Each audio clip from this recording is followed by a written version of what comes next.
বলছি এই টেডি বিয়ারটা ভালো করে দেখো তো। এই টেডি বিয়ারটা তুমি রাস্তা থেকে কুড়িয়েছো?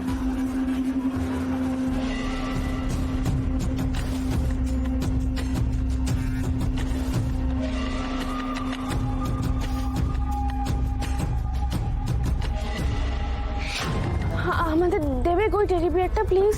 টেডিটা তো একটু আগেই বিক্রি করে দিলাম, তার বদলে একটা প্লাস্টিকের গামলা কিনলাম। কাকে বিক্রি করলেন? ওই তো আপনাদের আসার আগেই একটা ফেরিওয়ালা এসেছিল, তাকে দিয়ে দিয়েছি। ওই ফেরিওয়ালা কোন দিকে গেছে বলতে পারবে? লোকটা তো গেছে এই দিক দিয়ে, কিন্তু লোকটা তো এপার আর নয়। তো কোথা থেকে আসে কোথায় যায় কি করে বলবো বলো তো? উফ, কিছুতেই আমরা টেডি বিয়ারটা অবধি পৌঁছতে পারছি না।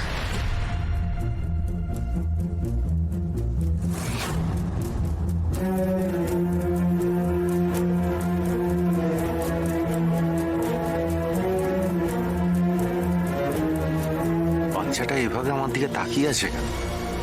ও কি আমাকে কিছু বলতে চাইছে? না, এখন এসব নিয়ে ভেবে লাভ নেই। চ একটু চ। ঠিক আছে স্যার, আমি আসছি। হ্যাঁ, আমাকে একটু কাজে যেতে হবে। আসছি। উনি বললেন যে এখান থেকে একটু দূরে বাইপাসের ধারে একটা গোডাউন আছে, এই সব ফেরিওয়ালারা ওখানেই ওই জিনিসপত্র ডাম্প করে। উনি এক্ষুনি আমাকে লোকেশন পাঠাচ্ছেন। আমি একটা কথা বলবো, পুলিশকে যখন ফোন করাই হলো তখন তো আমরা পুলিশের হেল্প নিলেই পারতাম, তাই না? না না রোদি, আমাদের সাথে পুলিশ দেখলে ব্যাপারটা ঘুরে যেতে পারে। তার চেয়ে বরং সময় নষ্ট না করে চলো আমরা গোডাউনে যাই। কিন্তু একটাই প্রবলেম। কি প্রবলেম গো? এই ফেরিওয়ালারা সারাদিন এই মালপত্র সব নিয়ে না গোডাউনে যখন যায়, ওখানে ডাম্প করে, ততক্ষণে সন্ধে হয়ে যায়। তো সন্ধে অবধি আমাদের ওয়েট করতে হবে।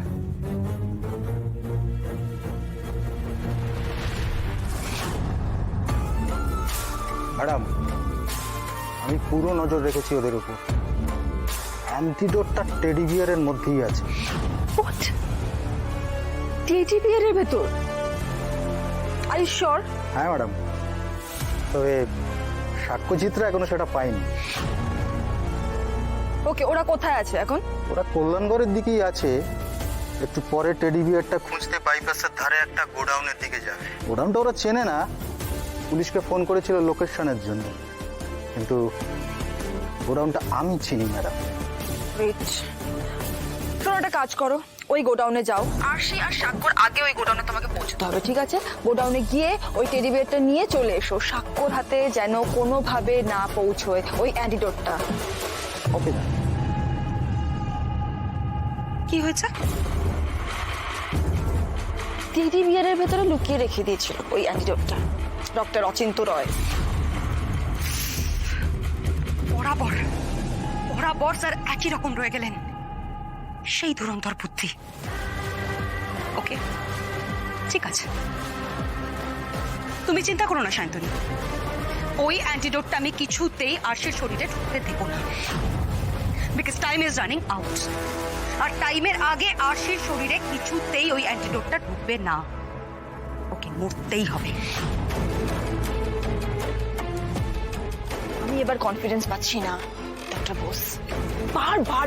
বার কি করে মেয়েটা জাল কেটে বেরিয়ে যাচ্ছে আমি না জাস্ট বুঝতে পারি না। কিন্তু না, এবারে নয়, এবারে আমি কিছুতেই ওকে ওই অ্যান্টিডোটটা পেতে দেবো না। আর সে কিছুতেই ওই অ্যান্টিডোটটা পাবে না।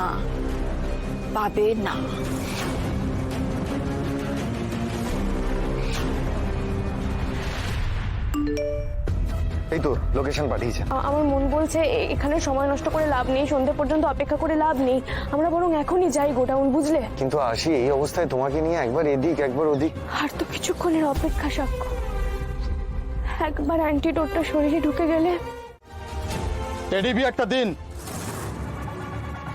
এটা আমার বাচ্চার জন্য কিনেছি, আপনাকে কেন দেব? ভালো দিয়ে দিন, নাহলে কিন্তু উড়িয়ে দেবো এক্ষুনি। এই নিন।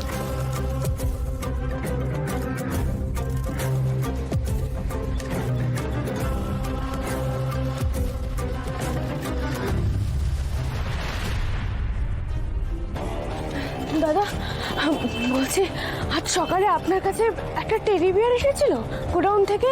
এই সাক্ষ্য দেখাও না ওটা। এই যে এই টেডি বিয়ার। এই যে এই টেডি বিয়ারটা। স্যার আপনি? ওনার কথা রাখুন না দাদা, আপনাকে যেটা জিজ্ঞেস করছি প্লিজ উত্তর দিন। এই যে টেডি বিয়ারটা আপনি ফোনে দেখলেন, এটা আছে আপনার কাছে? নেই। নেই মানে কেউ কি নিয়ে গেছে? আপনারা ওটারই খোঁজ করছেন?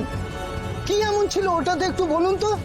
এক্ষুনি একটা লোক এসে আমার ছেলের মাথায় বন্দুক ঠেকিয়ে টেডি বিয়ারটা নিয়ে চলে গেল।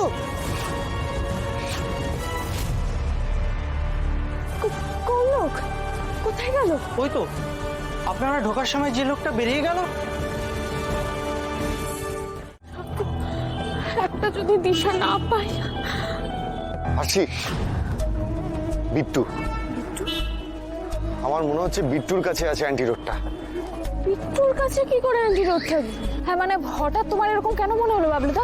আমি বলছি আসি, তোমার খেয়াল আছে আজ সকালে যখন বিট্টুর বাবা মা এই টেডি বিয়ারটা বিক্রি করে দিয়েছিল, তখন কিন্তু বিট্টুর মুখটা কিরকম গোমড়া করে রেখেছিল আর আমার দিকে অদ্ভুতভাবে তাকিয়েছিল।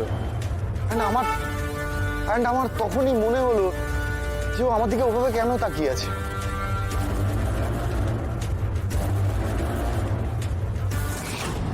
আসি আমি যখন ছোট ছিলাম আমারও খুব ইন্টারেস্ট ছিল ওই খেলনা সব খুলে ভেতরে কি আছে সেটা দেখার। আমার মনে হয় বিট্টু ওই টেডি বিয়ারটা খুলে ভেতরে কি আছে সেটা দেখতে গিয়ে অ্যান্টিডোটটা নিয়ে নিয়েছে। তাহলে চলো বিট্টুর বাড়িতে যাওয়া উচিত আমাদের। চল চল চল।